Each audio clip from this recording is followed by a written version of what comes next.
bienvenue en direct. Je réponds à vos questions juridiques. On est ensemble jusqu'environ 15 heures. Et voilà, faut pas hésiter. Et bonjour aux habitués aussi, Explicator, Yas et Vincent de Dougz, qui désormais s'appelle bien Vincent de Dougz. On va répondre à toutes vos questions. J'ai une question, je vais acquérir en location courte durée un véhicule de société complètement électrique. Il y a un service lié à l'assistance de conduite de la voiture qui est une option à prendre sur le site de la marque. Cela ressemble beaucoup à la marque qui commence par un T et finit par Esla, tout ça. Et je voulais savoir si cette option qui est à 504 TTC pourrait bénéficier de la déduction de TVA ou pas. A priori, elle commence par un B. Ah, ok, je vois ce que c'est alors. Je vois ce que c'est. C'est une excellente question. Je n'ai pas la réponse. Je vais voir si je la trouve, mais pour moi, ça fait partie de la TVA liée au véhicule. Les options du véhicule ne sont pas déliées du véhicule, a priori.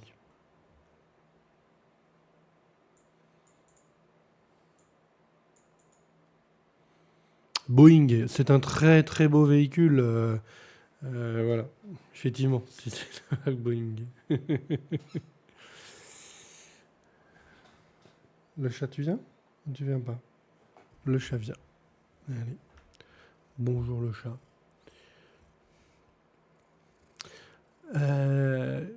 Pas trop fiable le modèle 737. Il paraît qu'il y a eu quelques ratés sur le modèle 737. Je vous le déconseille. Effectivement. En plus, il est assez volumineux pour se garer dans son jardin. C'est assez compliqué. Voilà. Et le chat est là. Voilà, si vous vous demandiez, il est là. Il est très copain avec le micro.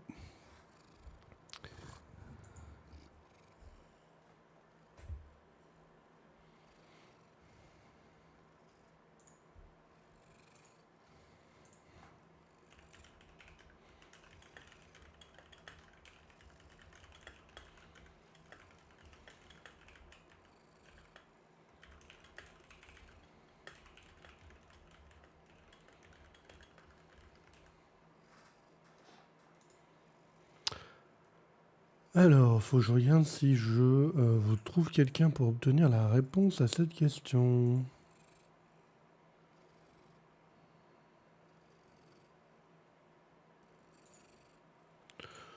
Mais a priori, pour moi, t'as oublié tes clés dans le contact ou c'est le chat qui... Ben, c'est mon 737 garé dans mon jardin. Voilà. sinon, c'est effectivement le chat qui ronronne. C'est un chat qui ronronne fort. Voilà. Écoutez, on est sur Internet, il y a des chats. C'est normal, c'est important.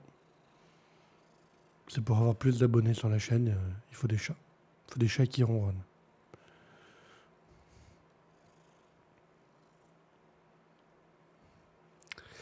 Je vais essayer de voir si je trouve quelqu'un pour avoir la réponse sur la TVA. Mais pour moi, les options du véhicule sont rattachées au véhicule. C'est une facture globale. Et a priori, si vous récupérez la TVA sur votre véhicule, vous la récupérez aussi sur les options et vice-versa.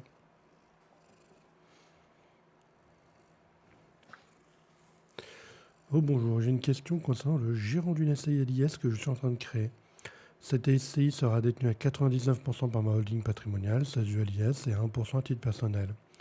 Dans l'optique de tirer une rémunération issue des loyers un jour, n'est-il pas préférable que je sois gérant à titre personnel au lieu que ce soit la holding? Merci d'avance pour votre tour. En fait, good to go. Eh bien, si vous vous rémunérez sur votre SCI, la SCI c'est un régime TNS. Ça veut dire qu'il va falloir vous affilier à la sécurité sociale des indépendants pour vous rémunérer au niveau de votre SCI. Et de toute façon, que vous ayez 99% ou 1%, vous pouvez très bien vous rémunérer sur votre SCI. Vous pouvez être gérant non associé. En l'occurrence, là, si vous devenez gérant associé, vous devenez gérant de la SCI, vous pouvez vous rémunérer dans la SCI. C'est juste que vous allez payer des cotisations sociales en tant que gérant TNS, ce qui n'est pas forcément souhaitable. Là, demain, l'idée, c'est plutôt de faire remonter des dividendes de la SCI sur la holding et de vous rémunérer sur la holding. la stratégie de rémunération, il faudra plutôt la mettre sur la holding. Parce que ça sera plus pertinent. Et peut-être qu'un jour, il faudra se questionner de est-ce que la SASU à l'IS pour la holding, c'est la bonne méthode, ou est-ce que si je me rémunère très souvent dessus, est-ce que c'est pas une URL qui serait mieux?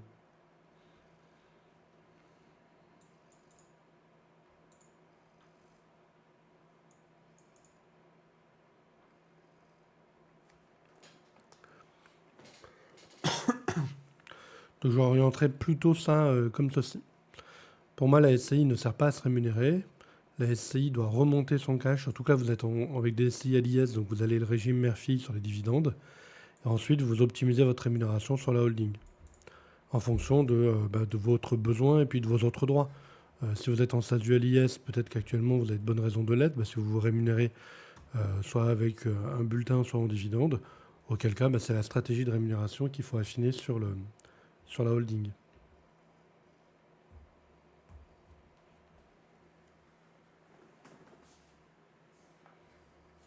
Tout simplement.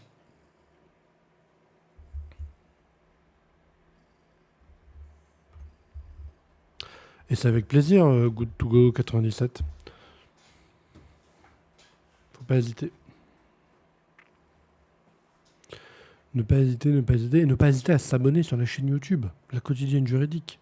Bien sûr. On a mis une petite intro d'ailleurs sur la chaîne ce matin.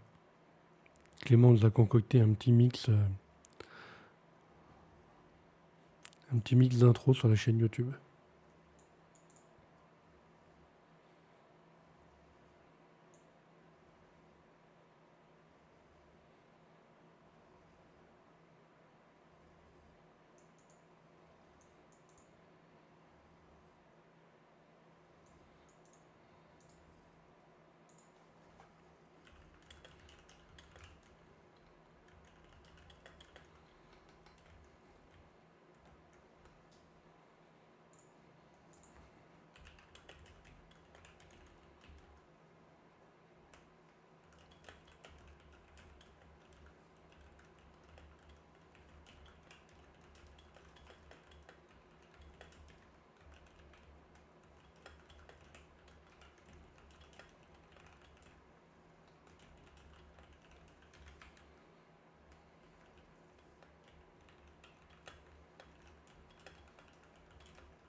Voilà.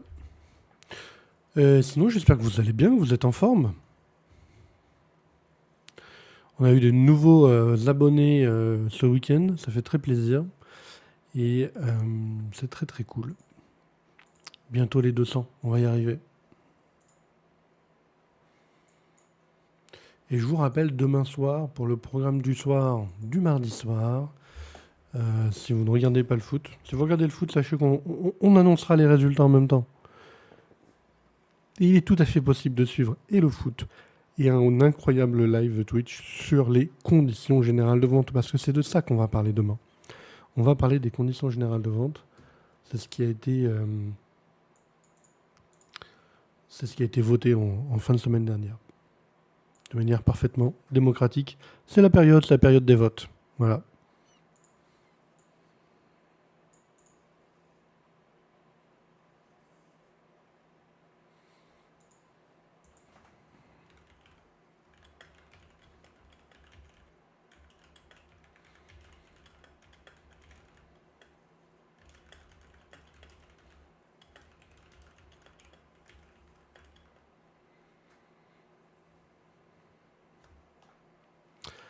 Le palier de 170 acolytes est à quelques centimètres exactement. On n'a jamais été aussi proche des 170 acolytes sur cette chaîne. Voilà. Bombardez le bouton. Que vous dire d'autre? Et demain soir, les CGV. Faut que je vous prépare un petit truc. Je ne sais pas si on aura le temps de le faire en une fois. Ça sera plutôt en 2 fois. Je pense que demain soir, on reviendra sur les principes, les obligations en matière de CGV. Et puis on regardera plus dans le détail, quitte à étudier un modèle de CGV la semaine d'après. Je pense pas avoir le temps de le faire en une fois.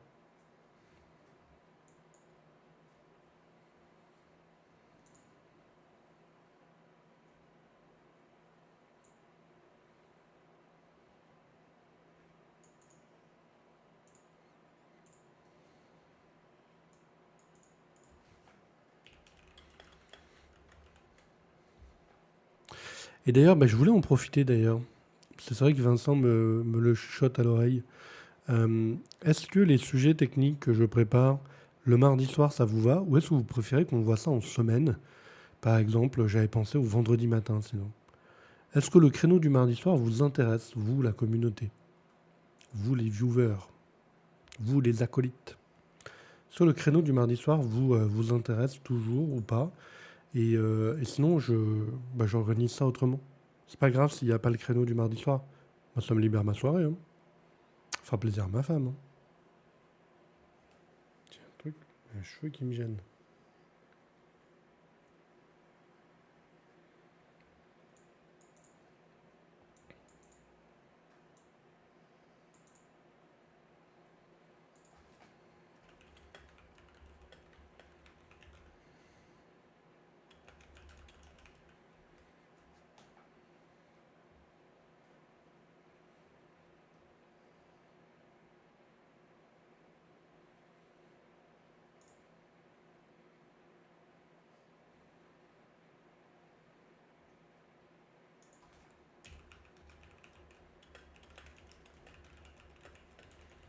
Si vous n'êtes pas chaud du mardi soir, sur le mardi soir, ce que vous préférez, c'est regarder le match ou votre série Netflix préférée, je comprends.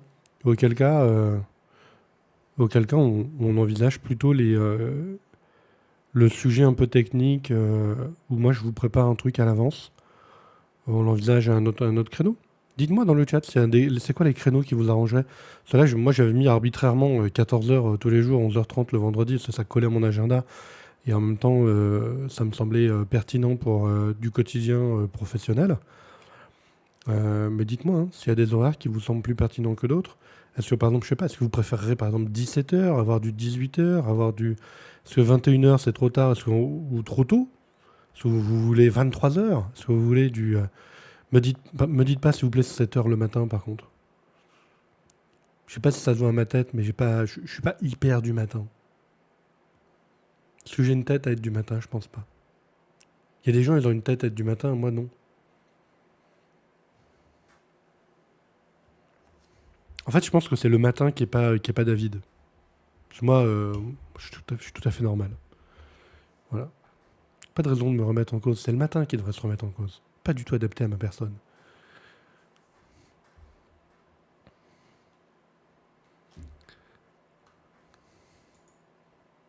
Mais déjà, je trouve que le matin arrive beaucoup trop tôt.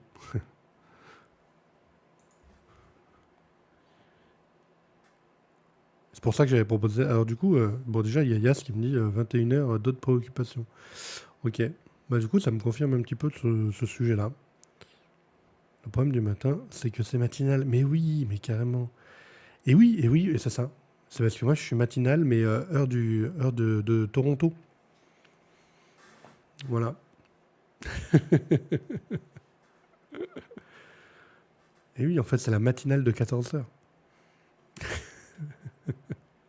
C'est pas du tout la quotidienne, c'est la matinale juridique de 14h. Écoutez, si vous êtes chaud comme ça, on peut envisager de le déplacer, hein. On déplace le sujet du mardi soir, que je peux pas à l'avance, on le déplace. Exactement, mais moi je suis du matin, mais du matin de quelqu'un d'autre.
Est-ce qu'on peut discuter des élections et de l'impact que ça pourrait avoir sur les sociétés, impôts directs, droits?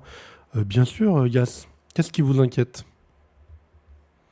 Là, globalement, ce qui se dessine, moi, ce que je disais il n'y a pas très longtemps, on en parlait, parce que vous savez, nous, on se questionne aussi. Déjà, Dougs, c'est une entreprise.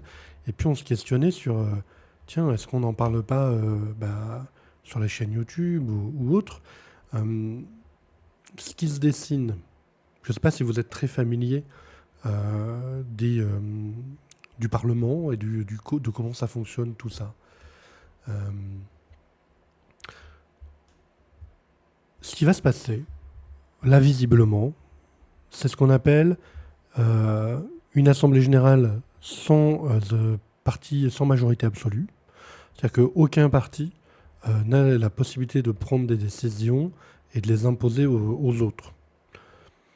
Donc, ce qui va se passer, c'est que, alors ce qu'il faut savoir sous la Ve République, c'est que mécaniquement, normalement, le gouvernement, c'est le gouvernement qui correspond à la majorité absolue, quoi.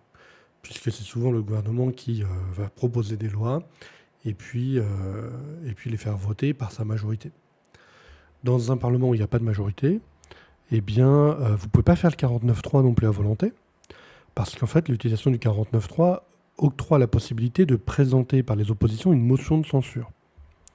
Motion de censure qui implique la démission du gouvernement. Donc l'utilisation du 49.3 par un gouvernement qui serait mis en place avec les résultats là, tels qu'ils s'annoncent impliquerait quasiment chaque projet de loi un gouvernement qui se retrouve à devoir être destitué et du coup faire toutes les semaines un nouveau gouvernement.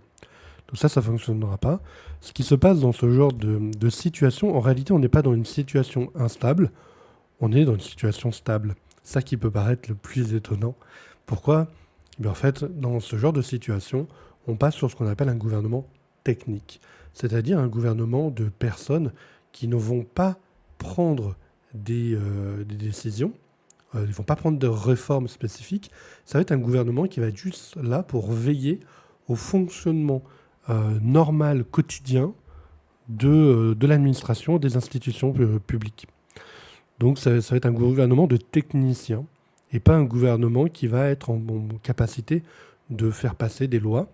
Donc ça veut dire que tout ce qui est loi et réformes potentiellement significatives ne seront jamais prises pendant a priori au moins un an. Donc en réalité, ça veut dire que la fiscalité, les lois telles qu'elles sont connues, là à l'heure où je vous parle, a priori ne devraient pas bouger d'ici soit une nouvelle dissolution, à savoir qu'il peut y avoir une dissolution qu'une fois par an, soit un changement présidentiel. Un changement présidentiel qui pourrait avoir lieu à l'initiative du président. Et que lui qui peut faire ça. Et il faut, voilà, faites très attention, bien sûr, puisque le premier tour ne dit rien du résultat final. Voilà. Il faut attendre vraiment le 7 juillet. Le 7 juillet, vous aurez une idée de à quoi ressemble le Parlement. Mais les résultats tels qu'ils sont présentés aujourd'hui, en plus souvent ils sont présentés au niveau national. C'est-à-dire on va dire telle personne à 20%, telle personne à 25%, etc. Enfin tel parti, tel mouvement. Sauf qu'en pratique, c'est pas comme ça que ça marche. Les élections législatives, ce qu'il faut regarder, c'est par circonscription. Donc regarder des chiffres globaux, ça peut faire penser à des décisions qui sont pas bonnes. Voilà. Donc il faut attendre le 7 juillet, IAS. Et globalement, si ce qui est annoncé au niveau des sondages, c'est ce qui ressort dans les urnes, on va aller sur un gouvernement a priori dit technique. Et il n'y aura pas de grandes réformes, il n'y aura pas de grandes décisions de prise, sauf si des coalitions se font et que ces coalitions bénéficient de la majorité absolue ensemble. Donc ça veut dire que des partis ensemble qui se rejoignent et qui décident ensemble de voter telle ou telle loi. Donc, mais en dehors de toute coalition, il n'y aura rien qui bougera. Voilà. Autre question. J'ai récemment lu le témoignage d'un gérant d'une SCI qui conseille d'inclure dans les statuts le fait que la cession des parts de la société doit faire l'objet d'un acte notarié. Cela afin de se prémunir du vol, vente des parts de sa propre société à son insu en cas d'usurpation d'identité, imitation de signature. Que conseillez-vous? Moi, je vous le conseille pas, parce que déjà, c'est en fait, les rares personnes que j'ai vues conseiller ce genre de choses, c'était des notaires. Euh, et en pratique, il y a pas mal de notaires qui font ça. Ils font ça aussi pour les baux, par exemple. Ça m'est déjà arrivé de voir ça dans des baux, où le notaire, il dit, bon, le renouvellement du bail devra être fait devant un acte notarié. Bon, il n'y a rien qui l'oblige. Ça augmente significativement le coût de l'opération de cession. Et pour moi, il n'y a pas de risque de vous faire prémunir du vol, de la vente des parts de votre société, puisque déjà, pour qu'il y ait une vente, potentiellement, SCI, vous avez mis une clause d'agrément. Et donc, pour que la vente ait lieu, il faut qu'il y ait eu un vote sur l'agrément des parts. Et donc, pour faire un vote sur l'agrément des parts, il faut une assemblée générale dans laquelle tout le monde aurait signé. Donc, ça commence à faire beaucoup de monde à imiter, à usurper en identité. Et puis, même si cela arrivait, il est tout à fait possible d'apporter la preuve que ce n'était pas vous. Donc, c'est des cas qui sont plutôt rares. Moi, je pense qu'il ne faut pas en tirer une conclusion particulière. Par contre, effectivement, il faut se méfier de ça. Sans méfier, mais sans excès de sécurité. Aujourd'hui, il n'y a rien qui contraint le fait d'être en acte notarié. Il y a entre l'agrément dans les statuts, il faut faire une assemblée générale, plus des démarches. Bon. Aujourd'hui, le cas de vol de société est quand même très très rare.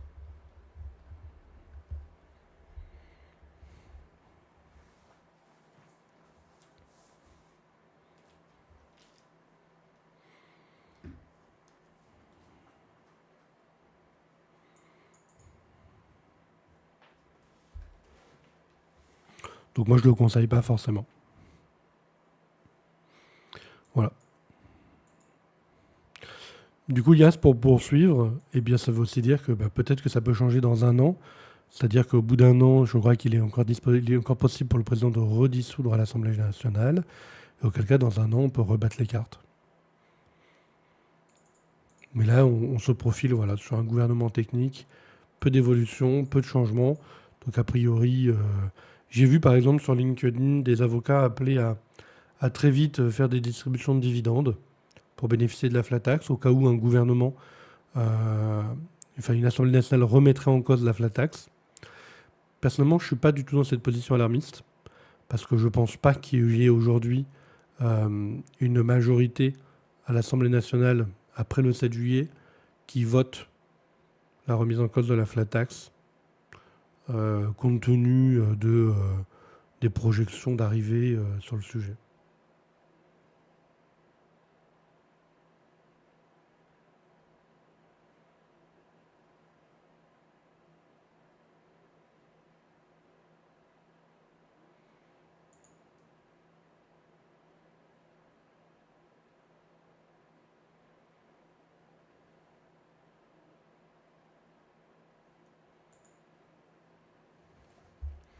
Oui, mais j'ai l'impression que les gens qui ont fait un choix de vote ne vont pas le changer dans un an ou deux. C'est tout à fait possible. Tout à fait possible. Dans ce cas-là, jusqu'à déblocage, on est sur un régime institutionnel où on va avoir très peu de réformes. Comme la Belgique a connu pendant longtemps. Je ne sais même pas s'ils en sont sortis, à vrai dire. Je crois qu'ils en sont sortis. Et donc, vous avez juste très peu de lois, très, très peu de réformes qui se font. Vous avez un gouvernement qui est là pour maintenir le fonctionnement des institutions telles qu'elles sont votées et fonctionnent à l'heure actuelle. Donc en réalité, ça crée de la stabilité. C'est un flou qui crée de la stabilité. Mais je vois ce que vous voulez dire dans le fait que c'est un flou et que c'est pas rassurant. Et effectivement, et en plus, vous ne pouvez pas forcément pré-shot les coalitions potentielles.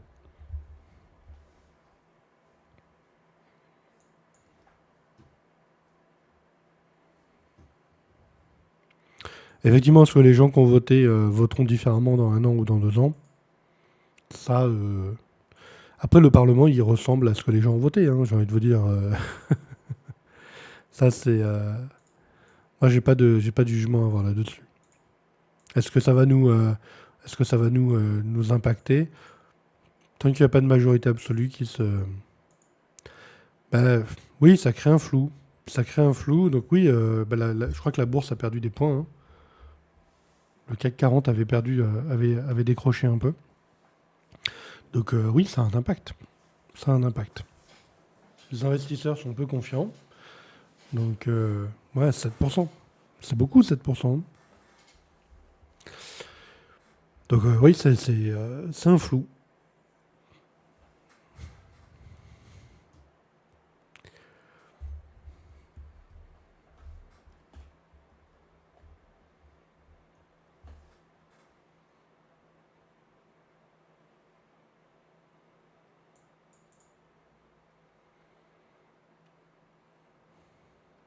Bah, et encore, le Covid n'était pas,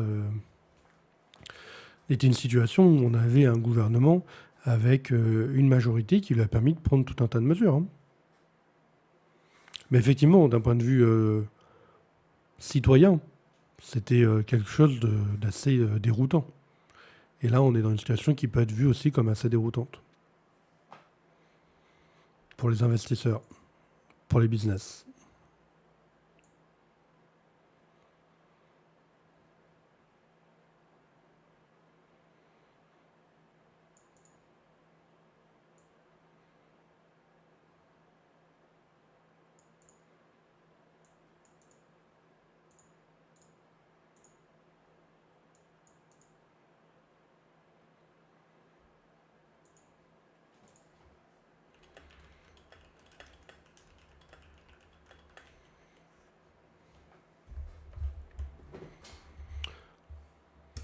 Bonjour Loreb. Loreb, bienvenue sur le chat. Bonjour, rien à voir, mais est-il obligatoire? Il y a pas de rien à voir, vous inquiétez pas. Ici, moi, je réponds à toutes les questions juridiques. Et puis, on a l'habitude. Yas est un habitué. On aime bien discuter. N'hésitez pas à vous joindre à la discussion. On parle de tout. Voilà. Bonjour, rien à voir, mais est-il obligatoire de souscrire une assurance professionnelle dans le cadre d'une SASU de conseil? Suis-je au bon endroit pour poser cette question? Vous êtes toujours au bon endroit quand vous êtes ici.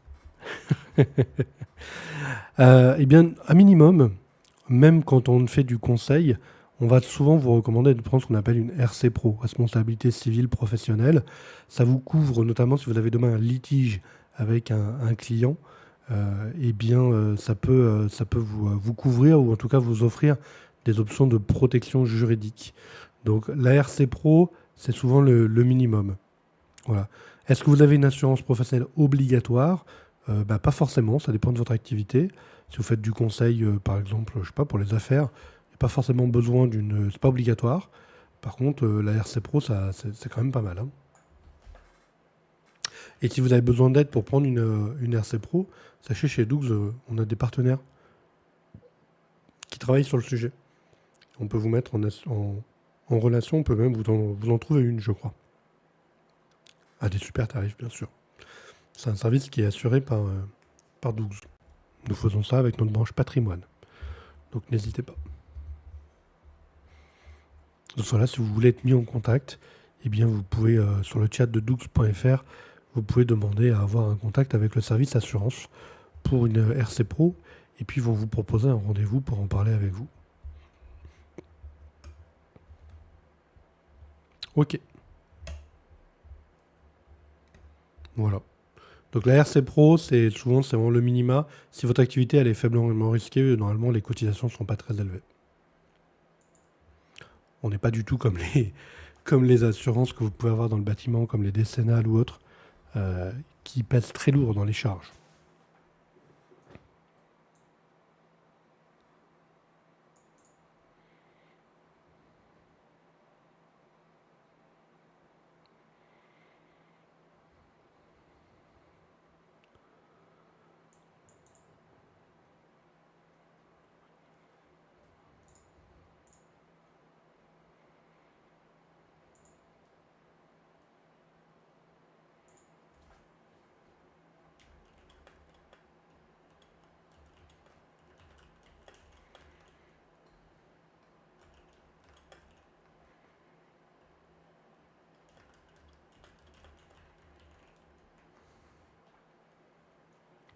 Et du coup, l'Oreb, si jamais vous aimez bien cette chaîne Twitch, n'hésitez pas à la suivre. On est en live tous les jours. Voilà. Ou presque. On n'est pas en live les jours où je suis où je suis pas dispo. Mais sinon, je suis en live régulièrement.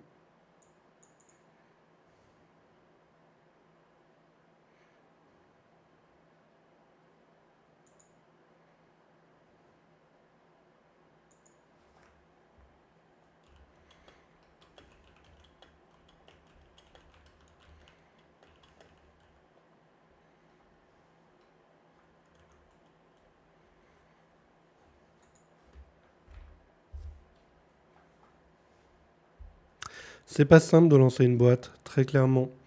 Et, euh, et ça coûte pas très cher d'être accompagné pour le faire aujourd'hui, grâce à des entreprises comme Dougs. Donc il faut vraiment pas se priver de ce genre d'alliés.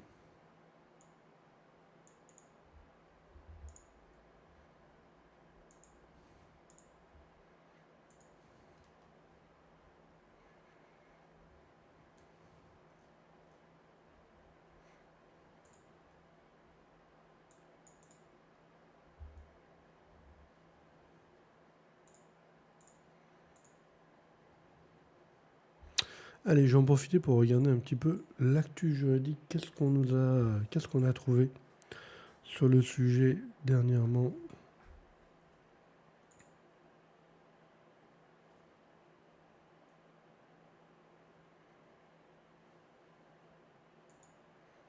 Ah super, je dois changer mon mot de passe. Super. Eh bien on va faire ça, hein.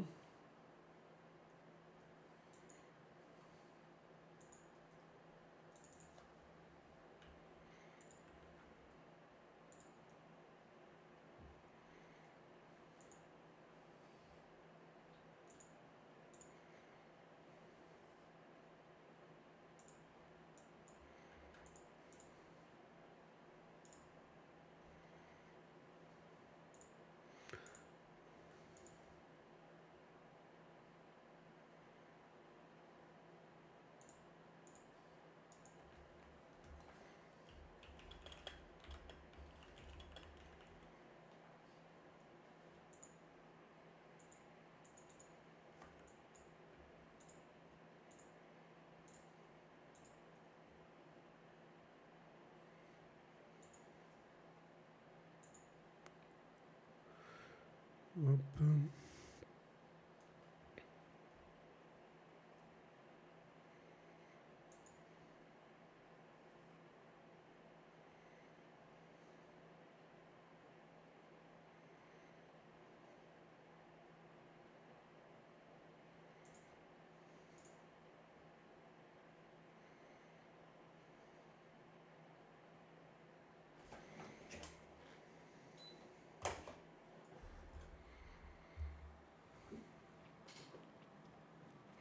Alors, les sujets d'actu, ils sont où? Ils sont là.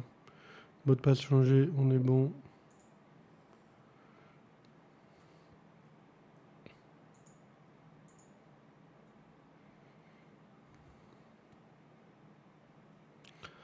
Alors faut qu'on s'habitue pas trop à l'actualité juridique, hein, parce que si on a un gouvernement technique, on aura toujours la jurisprudence, cela dit. Ouais, par exemple, réforme de l'assurance chômage suspendue, le régime actuel est prolongé jusqu'au 31 juillet 2024. Voilà.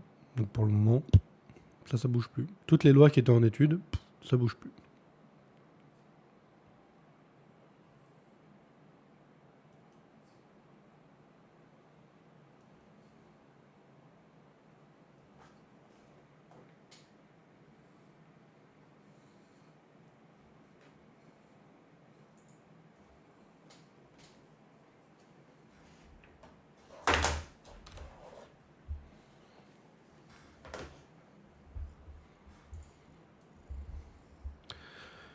Les gamers diront qu'on a plus de chances pour étudier la metagame.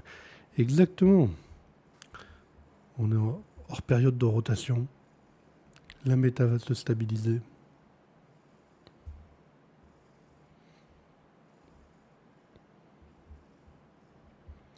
Voilà, après, on continue de voir les décrets qui sortent.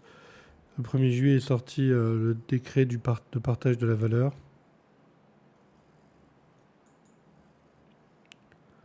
Le 1er juillet, c'est aujourd'hui. Notamment, donc c'est un décret qui précise les modalités de l'affectation de la prime de partage de la valeur et de la PPVE sur les plans d'épargne salariale. Donc, vous voyez, c'est typiquement demain, c'est ce qui se passera. On aura des décrets qui viendront préciser l'application des textes ou s'assurer de l'exécution des textes.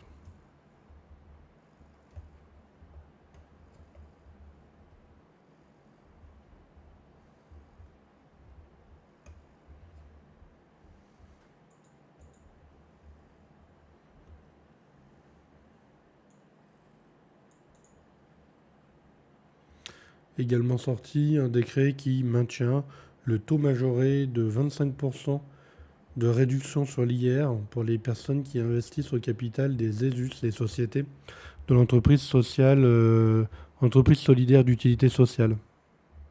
Voilà, c'est un label qui permet de bénéficier quand vous mettez au capital de ce type de société, vous avez le droit à une réduction d'impôt avec un taux majoré de 25%. Donc ça, c'est un décret, vous voyez, qui est sorti le 25 juin.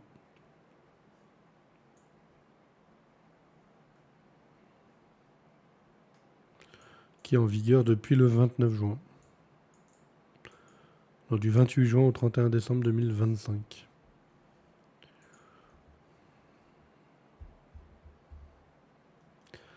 Ah, c'est une vidéo, ça, c'est dommage. Ça avait l'air sympa.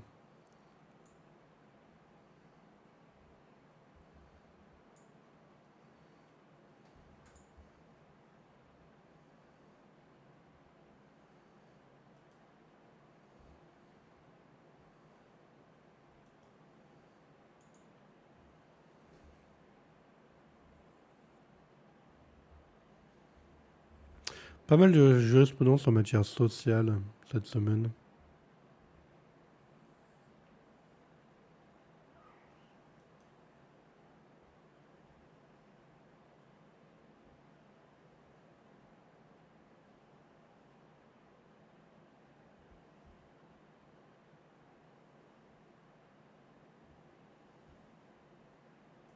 Voilà, attendez, je lis un truc qui va nous concerner, ça. Si un jour on a 1 million d'abonnés sur la chaîne. Bercy met en consultation publique ses commentaires concernant la taxe sur le streaming. Et oui, nouvelle taxe de Bercy. L'administration fiscale met en consultation publique jusqu'au 19 août 2024 ses commentaires concernant la taxe sur la diffusion en ligne de phonogrammes ou de vidéo-musique. Eh oui, c'est nous. Coucou, c'est nous les phonogrammes. Dite taxe sur le streaming. Ça, c'est les idées de Bruno. Les précisions sur le champ d'application de la taxe étaient attendues.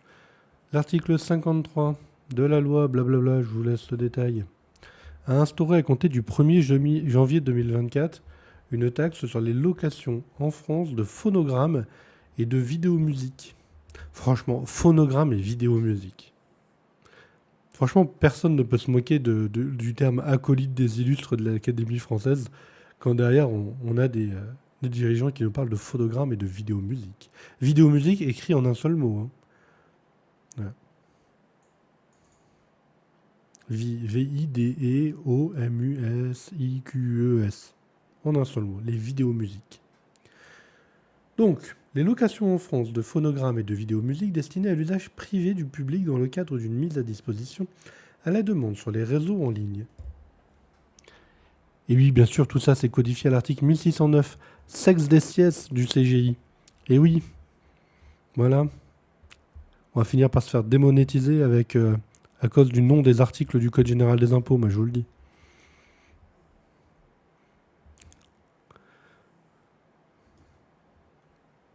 Et oui, le sexe des siestes, ce n'est absolument pas une pratique très louche, hein. C'est le nom des articles du Code général des impôts. Ce qui rend pas ça l'opération moins louche. Hein. À l'occasion d'une mise à jour de sa base BOFIP du 19 juin, l'administration commente le régime de cette taxe. Nous présentons ci-après les précisions les plus intéressantes apportées quant au champ d'application de la taxe. Et oui, merci beaucoup. Sont taxables les phonogrammes et la vidéomusique accessible à la demande. Le phonogramme s'entend de la fixation de sons provenant d'une interprétation ou exécution ou d'autres sons, ou d'une représentation de sons autre que sous la forme d'une fixation incorporée dans un contenu audiovisuel. Ah, ils ont que ça à faire. Hein. Sont notamment concernées les œuvres musicales, les histoires, la poésie, les discours, les reportages, les émissions, les leçons, les didacticiels, les sons apaisants ou toute forme de bruitage. Et à quand un live sur Twitch uniquement en alexandrin? Pourquoi pas? Ce qui veut dire que les films muets sont exclus du champ. Non, oui, du champ des phonogrammes. Cela, c'était la définition des phonogrammes. La vidéomusique s'entend du contenu audiovisuel mettant en image une composition musicale préexistante avec ou sans parole. Ils t'ont eu, Vincent, ils t'ont eu. Et implique l'existence préalable d'une succession de sons rattachés à l'un des genres musicaux. À l'exclusion des autres formes de sons, les images animées ne doivent être qu'un accessoire de la musique. Ne sont pas des vidéomusiques les opéras ou les comédies musicales filmées, les émissions musicales, les œuvres cinématographiques ou les logiciels, notamment les jeux vidéo, ou les publicités et messages promotionnels, même lorsque la musique en constitue un élément déterminant dont l'importance est comparable à celle des images. J'ai rien compris de c'était quoi une vidéomusique, moi. Hein. Mais bon, c'est pas grave. Seuls sont taxés les services pour lesquels les contenus sont disponibles sur demande individuelle, formulée par un procédé de communication électronique. Bah, vidéo à la demande, ça exclut les lives, je pense, ouais. C'est plutôt les plateformes comme YouTube, Netflix, Prime, Disney, Paramount. Je suis obligé d'en citer plus. S'agissant des phonogrammes, ce mode d'accès est couramment désigné par l'expression podcast. Ah, les podcasts. Podcast, ça inclut. Donc, voilà. Est-ce qu'un live rediffusé, ça devient un podcast? Et s'agissant des contenus audiovisuels de services de vidéo à la demande, la forme que prend la mise à disposition et le caractère gratuit ou onéreux sont sans incidence. Très clairement, coucou YouTube, effectivement, je pense que Twitch est dedans en vrai. Sont exclus les services de radio ou de télévision? Eh bien oui. Là, l'objectif, c'est de venir chercher chez les terribles streamers. La forme que prend la mise à disposition, donc on s'en fout si c'est gratuit ou pas, sont exclus donc la radio et la télé, pour lesquels la diffusion intervient de manière simultanée pour l'ensemble du public, selon une grille de programme.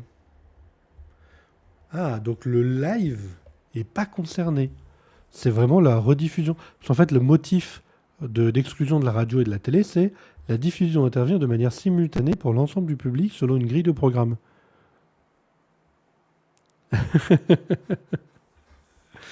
Ne sont concernés ni les services pour lesquels les phonogrammes ou vidéomusiques sont accessoires. Ne sont pas concernés par la taxation les contenus dépourvus de finalité autonome du point de vue du consommateur. C'est-à-dire qu'ils ont pour seul objet de rendre techniquement ou matériellement possible la fourniture du service. Oh là là là là là là. Ou de la rendre plus facile ou de meilleure qualité, y compris en la complétant. Il en est ainsi par exemple de la fourniture d'un logiciel au seul motif qu'il dispose d'un environnement sonore particulier lié à certaines actions et participant de l'ergonomie de l'utilisation. Ah oui, le logiciel qui fait bah dès que vous cliquez au mauvais endroit, quoi. Et bien là, il n'y a pas phonogramme taxable. Ah, on en est arrivé là. J'espère que vous avez apprécié mon gros bah. Et pourquoi pas un logiciel qui ferait ça? Ça veut dire que vous savez, la fenêtre de Windows qui sonne quand vous voulez, elle veut pas que vous cliquiez dessus. Ben ça, c'est pas un phonogramme taxable.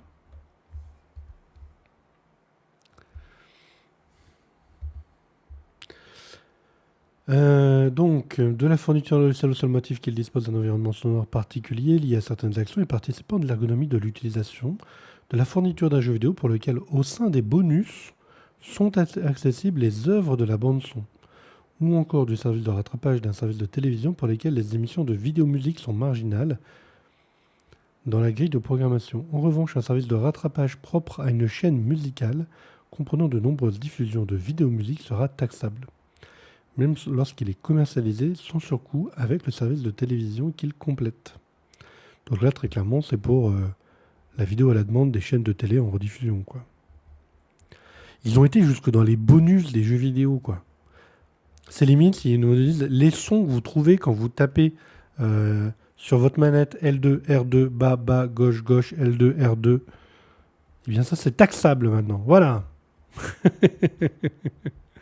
C'est fini les cheat codes.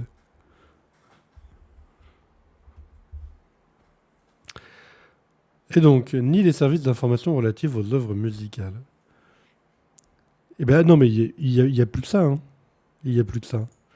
Par ailleurs, ne sont pas soumis à la taxe les services gratuits dont l'objet principal est d'assurer la fourniture d'informations relatives à des œuvres musicales et leur promotion auprès du public, tel le site internet d'un artiste diffusant des vidéos musiques de nouveaux morceaux ou d'un site référençant un ensemble d'œuvres musicales et comportant de courts extraits de chacune d'entre elles.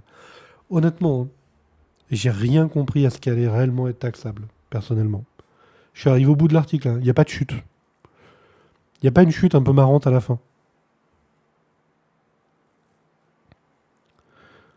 Ce que j'ai envie de vous dire, c'est que si vous vous mettez à faire de la vidéo musique en un mot, eh bien peut-être intéressez-vous à cette nouveauté fiscale qui du coup est en discussion au niveau de Bercy, discussion publique jusqu'au 19 août 2024. Sachant que je ne connais pas non plus les modalités de taxation.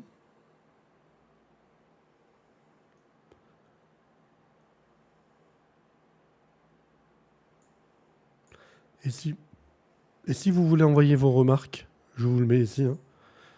Voilà. Vous pouvez tout à fait envoyer vos remarques à bureau.d2-dlf@dgfip.finance.gouv.fr et vous devez signer vos contributions pour qu'elles soient examinées par Bercy. Voilà. Et bien sûr, Yas, vous pouvez y participer grâce à l'adresse que je vous ai envoyée.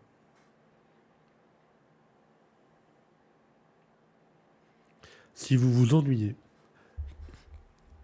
vous en avez marre du Monopoly ? N'hésitez pas, les commentaires du BOI AIS CCN 3060 de l'administration publique en consultation publique jusqu'au 19 août 2024 inclus.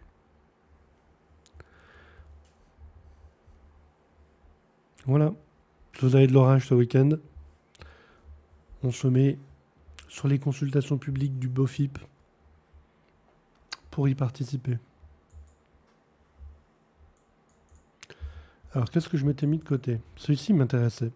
Le refus de signer le CDD ne caractérise pas la mauvaise foi du salarié. Moi, je trouve que ce titre est très accrocheur. Je ne sais pas ce que vous en pensez.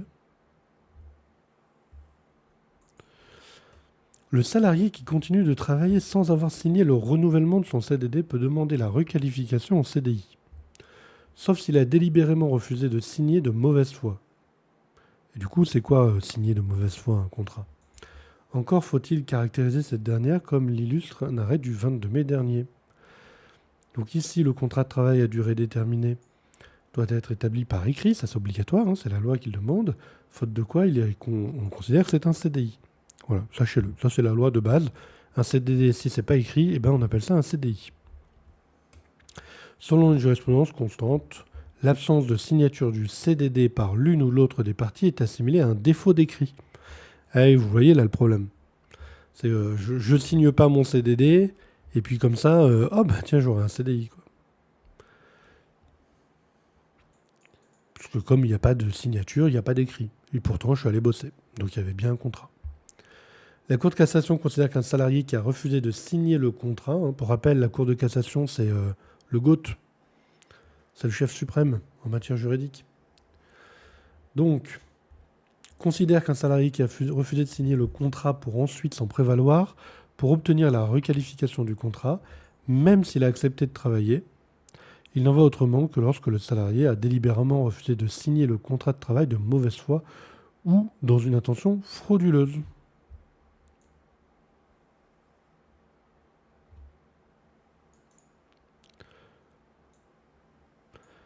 Je vous rappelle d'ailleurs, si vous envisagez d'embaucher en CDD, que vous avez 2 jours pour remettre le contrat à compter du début du contrat.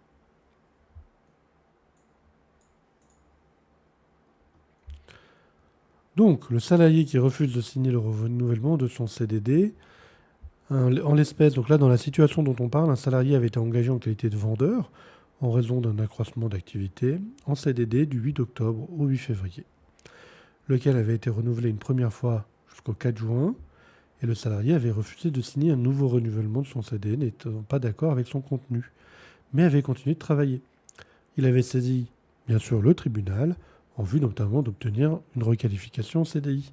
Et là, la Cour d'appel a dit, si la poursuite du travail au-delà du terme ne vaut pas accord du salarié au renouvellement de son contrat et entraîne la requalification en CDI, le refus du salarié de signer peut être pris en compte dès lors qu'il présente un caractère abusif. Elle avait estimé que le salarié ne pouvait pas utiliser le refus de signature pour opposer à l'employeur une requalification fondée sur l'absence d'écrit. Bah oui, ça serait quand même un peu déconnant de dire à un moment donné, le mec il n'a pas voulu signer, et ensuite il vient dire, comme j'ai pas signé, je suis en CDI quoi. Ça me fait penser à tout ce qui est lié aux clauses potestatives. Mais elle n'avait pas établi en quoi le refus de signature caractérisait la mauvaise foi du salarié. Ok. Assez classiquement, la Chambre de la Cour de casse rappelle que la signature d'un CDD le caractère d'une prescription d'ordre public dont l'omission entraîne, à la demande du salarié, la requalification en CDI, qu'il en va autrement que lorsque le salarié a délibérément refusé de signer le contrat de mauvaise foi ou dans une intention frauduleuse. Elle censure donc la Cour d'appel, donc l'arrêt de la Cour d'appel a été rejeté quand même. Donc elle a annulé la Cour d'appel, mais pas en fait sur le motif de il y a un CDI, mais sur le motif de ok, il est de mauvaise foi, mais vous devez démontrer pourquoi il est de mauvaise foi. Elle censure la Cour d'appel qui avait rejeté la demande du salarié après avoir constaté que le 5 juin, l'employeur avait proposé au salarié un renouvellement de son CDD jusqu'au 7 juillet, qu'il était avéré que ce dernier avait continué à travailler jusqu'au terme du contrat tout en refusant de le signer au motif qu'il n'était pas d'accord avec son contenu. Pour la haute cour, donc la Cour de cassation, de tels motifs tenant à la poursuite du contrat étaient impropres à caractériser la mauvaise foi du salarié. Donc là, pour la Cour de cassation, il n'y avait pas forcément mauvaise foi du salarié. À noter que là-dessus, la Cour de cassation, elle sort un petit peu de ses prérogatives. Parce que la Cour de cassation n'est pas censée donner son avis sur une situation d'espèce. Donc là, elle dit, les faits, c'est ça, il n'y avait pas forcément mauvaise foi. Ça, normalement, elle n'est pas censée le faire. Voilà. Donc oui, moi, je la remets sur les rails. Cour de cassation, non mais oh.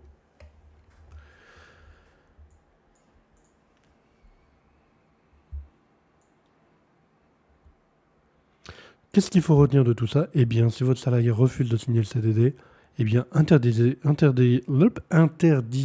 de travailler.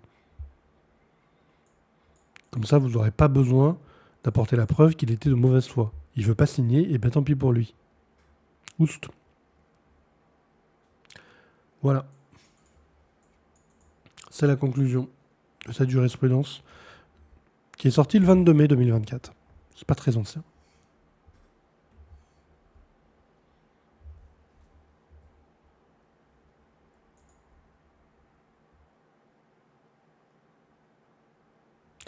Et il y en avait un sur les contrats, je pense qu'on essaiera de le faire une autre fois, qui a l'air intéressante. Et là, il y en avait un sur les ruptures conventionnelles viciées par dol. Ça a l'air sympa, c'est ça. Bon, on pourra en lire un peu demain si on a un peu de temps. Vous avez des questions? Une dernière petite question avant qu'on arrête? J'ai commencé un peu en retard, je gratte quelques minutes, mais en même temps j'ai une réunion où ils vont m'attendre là. Voilà, je vous laisse. On se retrouve demain pour la quotidienne, 14h. Même heure, même endroit. J'étais content de vous voir aujourd'hui, c'était cool. N'hésitez pas, si vous avez des questions, n'hésitez pas à revenir, à liker cette chaîne, à liker la chaîne YouTube, bien sûr. Moi, je vous dis à demain. Passez à tous une très très belle après-midi. Et je sais pas si vous avez vu, si j'en profite, on a mis à jour tous les boutons en dessous là dans la chaîne. Euh, Dans la bio, là, un ami Clément il a fait un super boulot avec des belles vignettes, toutes au même format et tout. Voilà. N'hésitez pas à cliquer dessus. Ça me fera très plaisir. Bah écoutez, je vous laisse. Je vous souhaite une bonne après-midi. À demain. Et tenez-moi informé. Savoir si on se maintient pour le mardi soir ou si on se fait ça le vendredi matin, par exemple. À noter que mercredi après-midi, il n'y aura pas de live mercredi après-midi. Voilà. Donc demain, je suis là et jeudi, vendredi, mais je ne serai pas là mercredi après-midi. Pour des raisons d'emploi du temps, tout simplement. Mais je mets à jour le programme sur la chaîne, comme ça sera noté qu'il n'y a pas mercredi. Voilà, je vous souhaite à tous une bonne après-midi, bon courage, et puis n'hésitez pas à revenir demain avec un tas de questions. Bye bye!